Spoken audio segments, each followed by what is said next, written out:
Bonjour à tout le monde, je suis de nouveau aujourd'hui avec François. Salut François. Salut. Et aujourd'hui on va vous parler de la différence entre Chrome et… Chromium. Alors, on va essayer de faire un tout petit peu d'explication de texte. Quand on parle de Chromium, en fait on parle d'un projet. Ouais. En fait, il y a le projet open source Chromium. Et en fait, à l'intérieur de ce projet, il y a, on va dire, trois gros projets. Il y a Chromium, qui porte le même nom que le projet, qui est le navigateur open source Chromium. Ensuite, tu as Blink, qui est le moteur de rendu en fait, qui est utilisé dans Chromium. Blink, pour la petite histoire, c'est un fork de WebKit. D'accord. Et enfin, on a Chromium OS, donc le système d'exploitation basé sur Chromium. D'accord, donc là on va essayer de se concentrer sur la différence entre les navigateurs. Donc Ouais. la partie utilisée par un utilisateur final. Et donc la différence entre Chromium, ce qui est construit à partir du code open source, et le Google Chrome, le navigateur qu'on peut télécharger, que nous utilisons, que nos parents, nos grands-mères utilisent. Très bien. Première différence. Alors, juste avant la différence majeure, quand on parle de Chromium, il faut distinguer deux cas, c'est-à-dire Chromium, la build, donc vraiment ce que toi tu compiles en tant que développeur et auquel tu as accès directement. Si tu vas sur un site qui s'appelle download-chromium.appspot.com, tu peux avoir la dernière build de Chromium qui est updatée genre 5 à 10 fois par jour. D'accord. Et tu as Chromium qui est en fait le navigateur distribué par Ubuntu, par Debian, par des mainteneurs en fait. D'accord, bon, donc des distributions Linux où il y a des packages natifs. D'accord. Ok, très bien. Donc, revenons à la première différence évidente peut-être pour tous. Ouais, bah dis-la parce qu'elle est marrante, moi, je trouve. Elle est drôle? Ouais. Tu crois? Ok, bon. Le logo? Le logo. Le logo. Bon, on sait que on parle à peu près de la même chose, mais les couleurs ne sont pas les mêmes. Et donc, on aura deux couleurs différentes que vous voyez apparaître maintenant. Donc, bleu pour Chromium, plein de jolies couleurs à la Google pour Google Chrome. Et si tu envoies une autre qui est toute jaune, c'est le Chrome Canary. On en parlera peut-être là. On va en reparler parce que c'est important. Première différence. Deuxième différence, c'est qu'on parle de Google Chrome d'un côté et du projet Chromium de l'autre. D'un côté, c'est quelque chose qui est un projet open source. De l'autre côté, c'est le produit de Google basé sur ce travail fait en open source. Mais là, pour le coup, on est sur un produit Google. Donc, il y a une différence de licence. Exactement. Donc, lorsque Google paie des licences, il n'y a pas que Google qui se base d'ailleurs sur Chromium pour faire son navigateur. Il y a Opera qui a balancé son navigateur, il y a Yandex.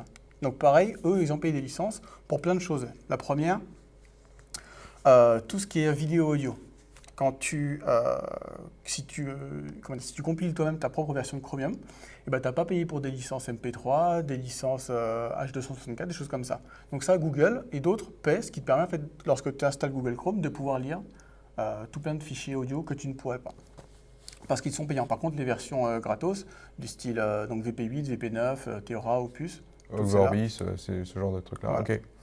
Donc ça c'est important. Il y a des fonctionnalités qui sont différentes, qui ne sont pas présentes dans la version Chromium, donc open source. Peut-être dans les distributions Linux, à ce moment-là, le mainteneur sur cette plateforme Linux-là, lui a fait l'effort de remplacer ça par quelque chose qu'il avait lui déjà dans sa plateforme, Exactement. un équivalent open source ou un équivalent binaire qu'il a déjà dans la plateforme. Ok, donc ça c'est un point important pour tout ce qui est codec. Tu veux parler peut-être de Flash et de PDF qui sont deux points importants? Donc Flash et PDF sont directement intégrés dans Google Chrome. Donc ça veut dire que, et ça c'est génial, quand tu ouvres un PDF donc, dans Google Chrome, tu ne vas pas lancer l'exécutable d'Adobe qui est déjà en général plus long à lancer. Donc en général, tu as une version PDF. Il y a certes des choses un peu en moins, mais c'est vachement plus sûr. Donc que ce soit pour PDF et pour Flash. Le truc cool aussi, quand tu as que tu utilises la version Flash dans Google Chrome, c'est que si la team de Chrome décide de mettre à jour Flash parce qu'il y a eu un bug ou une security qui a été trouvée, Bing, ils le font et en moins de 10 heures, ils ont patché. 10 heures, Worldwide. D'accord. Et donc ça nous amène à un autre point qui est quand même très important à mon avis, c'est tout ce qui est updater. Exactement. Donc quand je suis avec Google Chrome régulièrement, j'ai une mise à jour, on me dit d'ailleurs si je la passe pas, si je ne l'accepte pas tout de suite, ça change de couleur, on me dit dis donc il serait le temps vraiment de passer à la suivante, souvent pour des questions de sécurité mais aussi pour de nouvelles fonctionnalités. Chromium c'est très différent, c'est pas mis à jour. Alors faut pas dire ça. Alors. Comme Google Chrome est maintenu par Google, Les mecs de Google, eh ben, tout ce qui est sécurité, ils veulent que les utilisateurs aient la meilleure sécurité possible. Donc dès qu'il y a une couille qui est trouvée, bing, ils balancent.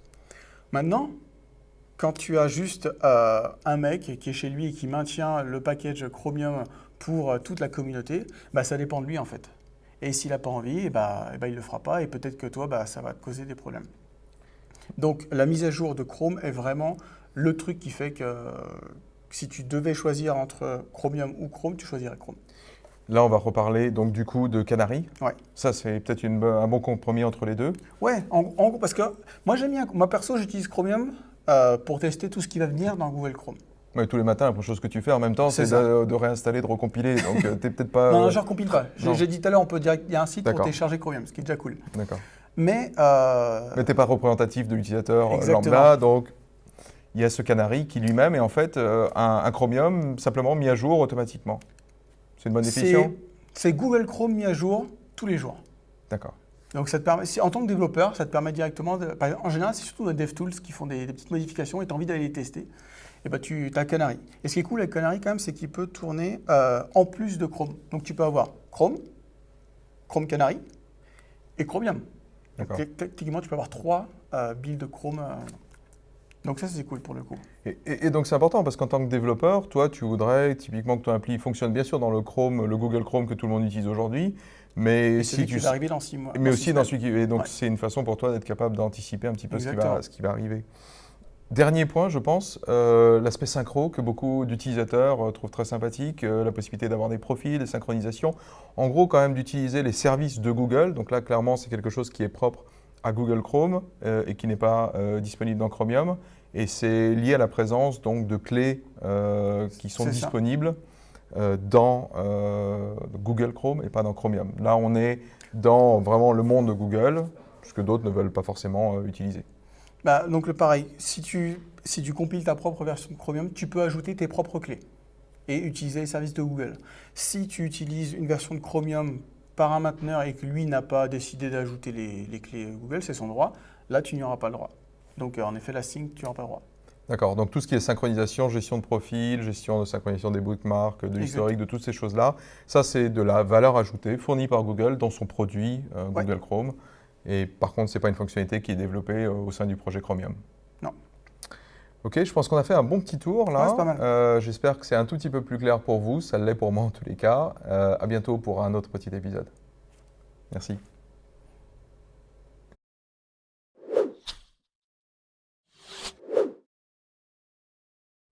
Maintenant, il y a des tests qui passent, mais quand tu lances, des fois il y a des couilles. Donc là, ça fait 2 fois que je le dis, il faut que j'arrête. Hein.